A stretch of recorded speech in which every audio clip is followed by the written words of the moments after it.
Hello everybody, this is Tim here again, here with another video, in the beautiful outside, this time in the bright sunny day, but this time for the movie Poor Things starring Emma Stone. She won Best Actress for this movie.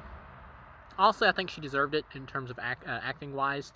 As far as the film goes, from 1 to 4 stars, I'd give it a 4 out of 4. I thought this was a great art house type flick. It really felt like a foreign movie, at least from my experience from watching other foreign movies, like a foreign art house flick. It's got a lot of homages to like Frankenstein and stuff, and it's also got like a feminist theme that kind of comes up in the movie towards the end. That really, or at least really gets drove home towards in the climax. But at the same time, I didn't love this movie as much as critics seem to. Like critics, from what I remember at least, I believe the critic score for this is like, or was like really good on Rotten Tomatoes and stuff. And from some of the reviews, it almost seemed like this was like hailed as like the second coming of art house flicks or whatever.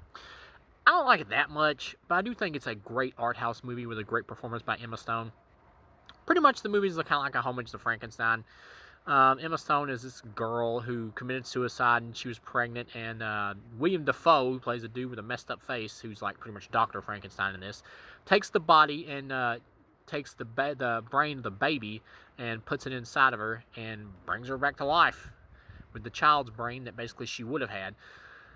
And she comes back to life childlike, pretty much like mentally handicapped, really. And she just has to learn everything and the ways of the world and all that. And eventually she discovers like sexual pleasure, and you get Emma Stone like masturbating constantly in this. And Emma Stone is hot, so even though she's playing it like childlike or whatever, you still know it's Emma Stone, who's an attractive woman. So when you're watching it, you probably will get a little sexually frustrated. But at the same time, though, um, she is extremely childlike in this, so it is off-putting. But yeah, and you see her naked like constantly throughout this movie, especially in the middle half.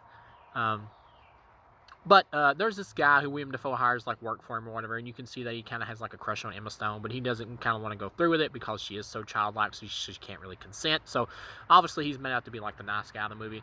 Mark Ruffalo shows up in this as just like an asshole who just like basically just takes Emma Stone off and takes advantage of her and wants to make her basically like his sex slave, his doll or whatever that doesn't disobey him and all that.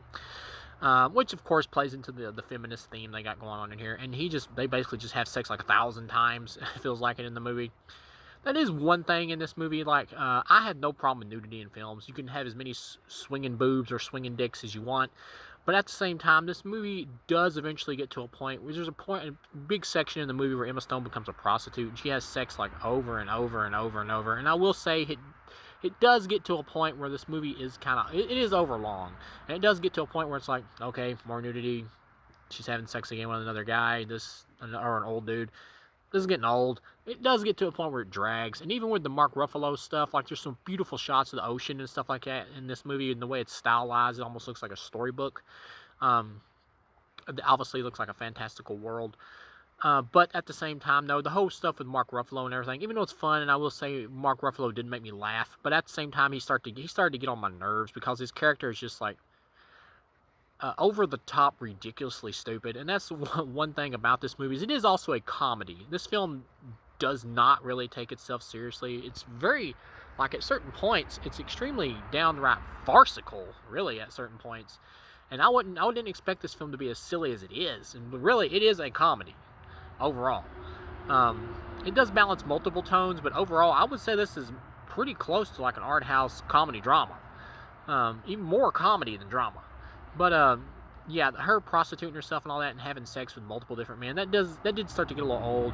And she's like becomes friends with this black chick when she becomes a prostitute, basically. And then later on, partway through the movie, she just randomly is like, it just skips to the next scene, and she's just randomly having sex with a black chick. Like, it just comes out of nowhere. That I didn't have a problem with it. It just popped up out of nowhere. And that's pretty much the thing. Like, almost every single character in this movie has sex with Emma Stone, except for William Dafoe and the other dude who she winds up wanting to marry at the end of the movie, the dude who's working with William Dafoe, who's the nice, sweet guy. But like I said, though, Emma Stone is an attractive woman. But after a while, the nudity in this film, like with her having sex over and over, it did start to just be like, oh, we're doing this again. It is overdone, in my opinion. Um, and part of that is probably because the movie is overlong. But sorry, I saw a deer or something over there in the woods. But yeah, but part of that's because the movie's overlong.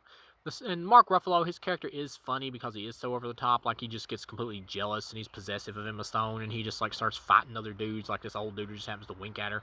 It is funny, but at the same time, they start making his character so cartoony over the top that he just starts to become annoying. Like he eventually becomes so crazy because of Emma Stone that he winds up in the nut house just randomly, and he's just playing it like an over-the-top cartoon character. And then the film gets to the end of the climax or whatever, where she's gonna marry the dude or whatever who's working with William Dafoe, and then her her husband shows up, who was the woman's husband before she killed herself. And had her brain replaced by the baby that she was going to have by this guy. And you find out pretty much that she killed herself, Emma Stone's character did, because her husband was abusive. And you definitely see it in the movie here when he takes her back to his place, his mansion or whatever. He's like this rich dude. You definitely see how he's an abusive asshole. Once again, even him, they play it like cartoonish into like the comedic realm.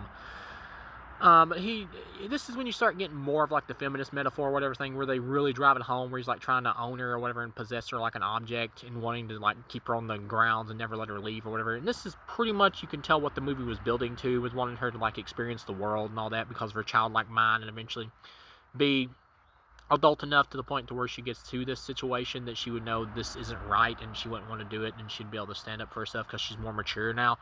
But at the same time, I feel like you could have gotten to this way quicker because this movie is overlong. And also I feel like this is, even though this is where they really start driving home the whole feminist theme, I do feel like it's really like brushed away like extremely quick, because the dude like threatens to kill her and wanting to poison her, and she just throws it in his face like just a little while after meeting him and seeing he's an asshole, and he basically threatens to kill her. She throws the poison in his face that's mixed in with the wine or whatever, and he like falls down, and he's starting to die, and he accidentally gets shot in the foot. And then she calls the dude who's working William Dafoe and gets him to come over there because she doesn't want him to bleed to death. So they take his brain basically out and put a goat's brain inside of him. So he's just hopping around like a goat at the end of the movie at the mansion, and William Dafoe's character dies of sickness that he had in the movie, and she's there going to get married to the assistant guy who's assistant to William Dafoe, and the black chick that she was friends with at the whorehouse is also there and living with him. And then you got the dude who was the abusive asshole to Emma Stone's character, her husband or whatever, is like jumping around like a goat. It was kind of funny because he was an asshole, so you do get a laugh out of it. But at the same time, he wasn't in the movie enough to the point to where it's like that big of a laugh. But it was definitely chuckle worthy. But he's hopping around though, and it is extremely ridiculous, and that's how the movie ends. Just on that ridiculous note. Yeah, but overall, I'd give this a 4 out of 4. It is a great art house, comedic drama type flick with feminism themes, or feminist themes. It's well acted. Mark Ruffalo, like I said, he does a good job. Honestly, he does a great job for what they're asking of him. But at the same time, he does start to get like so over the top. It did start to annoy me because he's just so ridiculous. But overall, in terms of this film as it is, this is not the type of film that has like a lot of rewatch value, I don't think. At least not for me. This is not something I want to watch over and over again. But for the movie that it is a 4 out of 4 star film. Would I buy it? Yeah, I'd probably pick it up for cheap. But this is not something I would personally go out of the way to get. But I'm fair with every movie that I review, even though this movie is not entirely my thing. Overall, for what it is a 4 out of 4 star movie for what it is. So thank you guys for watching, and I'll see you again.